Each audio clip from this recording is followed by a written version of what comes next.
If you crack first, Dave, it won't make you any less of a man.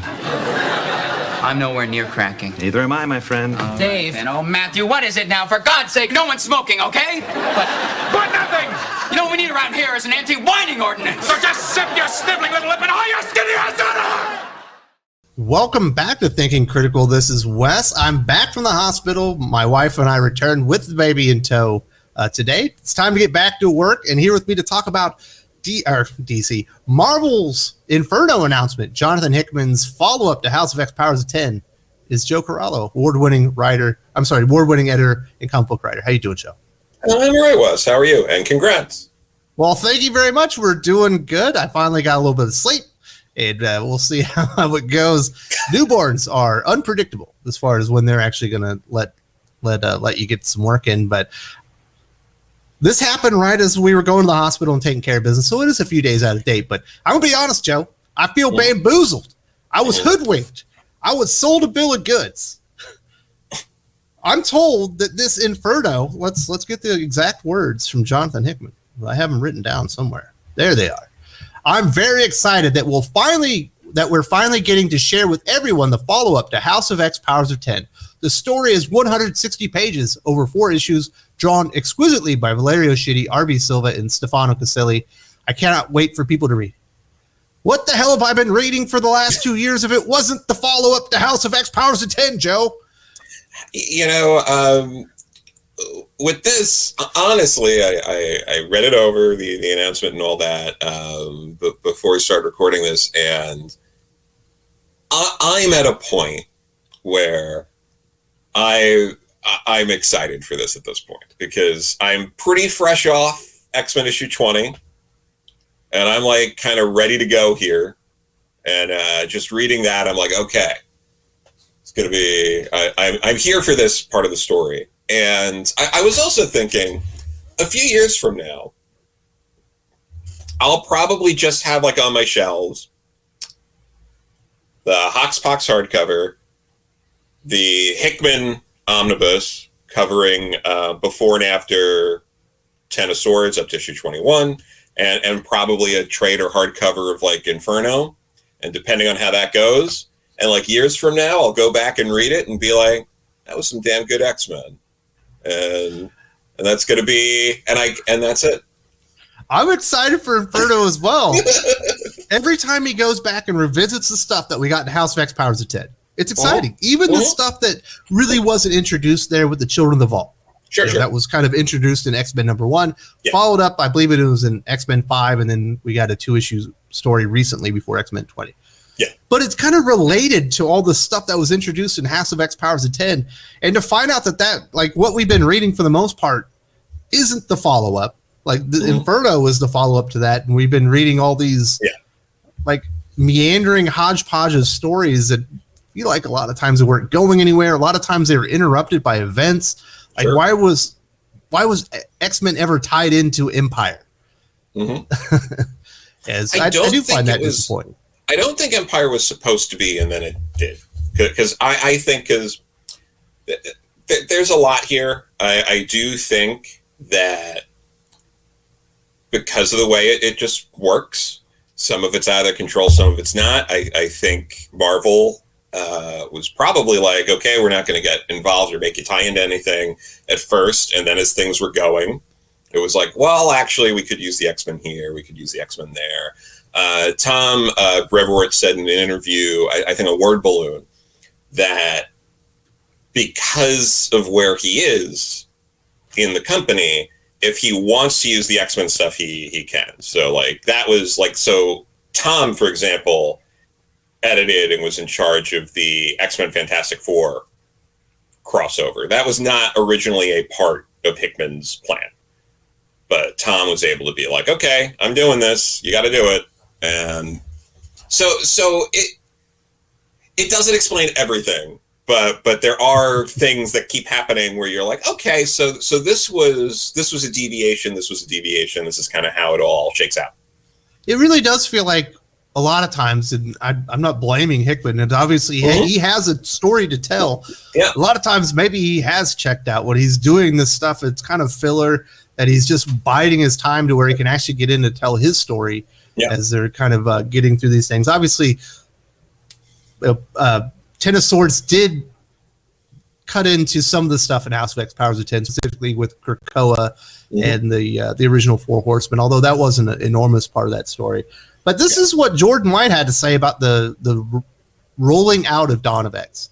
Sure. House of X and Powers of 10 lay the groundwork for a whole new world of X-Men stories for years to come, and the Dawn of X books are the promise of that new world come to life.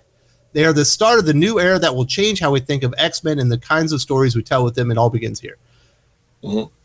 It feels like that was supposed to be the follow-up to House of X Powers of 10. At least that's what they were promoting there. I don't think they actually lived up to their end of the bargain on that one. And I don't exactly blame Hickman, like I said earlier. I do feel like there's been some meddling. Sure, and that happens with everything. I think there were things you want to do, and then schedules, conflicts. There was the whole stopping for a little bit with pandemic. The pandemic, and then I think we saw people get other gigs, and then it was scrambling to come back and do more. Like I think that's probably what happened with something like Children of the Atom, for example, with Bernard Chang not being on the book for like issue 3. I think, you have a book that's paused. You have someone waiting for Marvel to get back to them and be like, oh, I'm taking these other gigs. So stuff like that happens. And I think we've seen that. We've seen a lot of the trying to line up the schedule with like sort of these like staggered releases of books. So yeah, I think there was a lot of stuff that's out of everyone's control, and there are just things in it where tonally the line is a bit all over the place, which works if the books aren't as tied together. Very much so. Yeah, so I think you have a little bit of needless frustration that could have been avoided if some of these books weren't as tied together as they are. Yeah, we'll see how it goes with Hellfire Gala. I'm going to be reviewing all the Hellfire Gala books either this evening or tomorrow first thing, and see if maybe they picked up the pace there in the second week of Hellfire Gala, whether or not it was really necessary that they did an enormous 14-issue crossover between all the X-Men books. Time will tell on that one. But I'm with you. I do think, to a point, this is all worth the wait because I enjoyed House of X Powers of 10 enough, or on to such a degree, that when he does tie into these things, like with the X-Men number 20, that it feels exciting again. And that's kind of what I want from my Jonathan Hickman X-Men. I think that's what we're going to get in Inferno. And it sounds like we're going to be getting into Moira X. We're getting into Nimrod and all these really cool things that were set up. And obviously the Destiny Mystique thing that's happening that just feels so awful to me. We didn't really talk about X-Men 20. What were your thoughts? I know I told you how excited I was, but you hadn't read it by the time. Yeah, I really liked it. Again, because it's going back to HOX POX and that sort of stuff.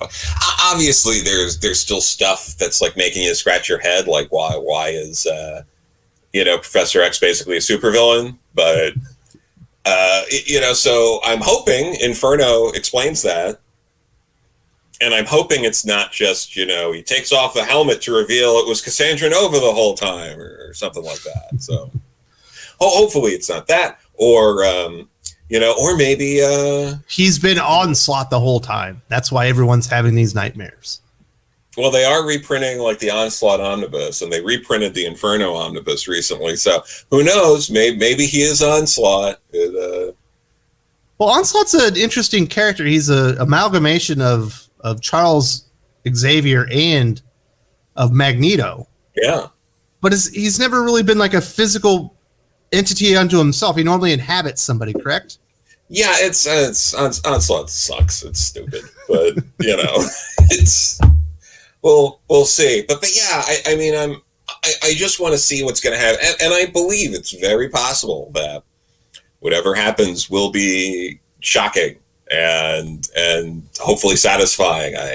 Hickman does have that ability. I think HOX POX was something no one was really expecting. I think Inferno can do the same thing, especially now that we are sort of lulled into a state of thinking we know what to expect. So there's so much opportunity here for it to knock everything out of the park and really just be like, wow, this is really invigorating. Mm-hmm. In a lot of ways, this is the most exciting time for X-Men fans, really, since the beginning of Dawn of X, when you thought all these things were tying in together. They were going to be fleshing out all these things introduced in House of X Powers of 10. Because in Way of X, there's certainly talking about a lot of the weird things that are happening, kind of diving into this, using Nightcrawler as the focal point. And I think that's been one of the better series, at least, for a couple of issues. And we're finally going to get Jonathan Hickman. Feels like he's going to be telling the Jonathan Hickman story that he wanted to from day one. Yeah. And we're going to be getting some good artists. Valerio Schitti's good. I love R.B. Silva. Stefano Caselli is probably one of the most underrated artists in the entire industry. I wonder why he hasn't gotten like a regular series, lately. But no, my brother James, who's been collecting comics a little after I started, he heard on YouTube and other places that X-Men 20 was really great. He went to pick it up, but he hadn't read any X-Men stuff in this recent incarnation. So I lent him my HOX POX hardcover. He read that and X-Men 20, and he's like, this is amazing. And I'm like, that's great, and he'll he'll probably read X-Men 21 and Inferno, and he'll be fine. Mm-hmm. Yeah. And I'll be the first to admit, I've read a pretty good amount of Jonathan Hickman. He isn't like the most fast-paced writer in the world. He does take breaks, and he does some world building. He'll dive in maybe to an idea more than a character, kind of explore it for a while, then get kind of back in the main story. So I'm really glad that we're getting there. I'm still a little frustrated that this is the follow-up when it felt like that's what they were promoting Dawn of X to be. But it certainly didn't feel like that, and there's a reason I think that X-Men 20 and some of these other issues feel like it's a follow-up, because I think that's probably the story that Hickman was telling or intending to tell the whole time. So I'm pretty excited about it. Yeah, I think the story is going to be very similar to what I would say with the HOX POX hardcover, the Hickman omnibus, and then Inferno collected. I think that's how a lot of people are going to read this, and then they'll pick and choose which of the. There are going to be some people that like Ten of Swords and some people that don't. There's going to be people who like X-Force Wolverine, people who like Hellions. And I think most people have that as the core and then build out whatever side stories they want. I think in hindsight, it's as much as now it feels like everyone has to read everything. I think just the way Hickman works, that people are going to be able to just read sort of Hickman's vision, and it's going to work out. In the past, or to work out, years from now going back. But something else important just mention, whether people like Ten of Swords or not, it's currently selling really well on Amazon, for example. It's like the number 12 collected book at Marvel. It's a bunch of kids' books and like Infinity Gauntlet and House of M, and some Loki stuff that's above Ten of Swords, and it is a good discount. It's at least in the US, it's 40% off, so it's like $60 instead of $100 for like big hardcover. So that doesn't mean everyone who's buying it's going to love it, but it is doing well. And I know it's very easy for people, myself included, to get lost in hyperbole.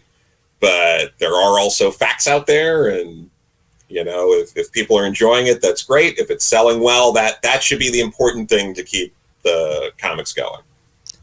Yeah, I think in hindsight, they're probably going to have wished that they didn't like fuse the Arakko, like Krakoa stuff in the returning of the original Four Horsemen with the Otherworld story that Teenie Howard was setting up with just like the Brian Braddock kind of she's kind of just as a puppet master kind of character. Speaking of Saturnine, I don't think that they exactly meshed well together. But you can't go back and turn to, you can't go back and change that stuff now. That's how they presented it. I'm glad that Inferno is going to be its own thing. It's its own miniseries. Sounds like it's not tying in, but it's hard for me to believe after everything we've seen with the X-Men line up to this point under Hickman and Jordan White, that there won't be some type of tie-in. But I'm glad that I can finally get back into the Hickman stuff that he's been teasing all along, but we haven't really gotten into it quite like House of X Powers 10. Yeah, no, for sure. All right, Joe, I want to say thank you very much for joining me. Just talking about some of the information that came out within the last few days while I was in the hospital with the wife.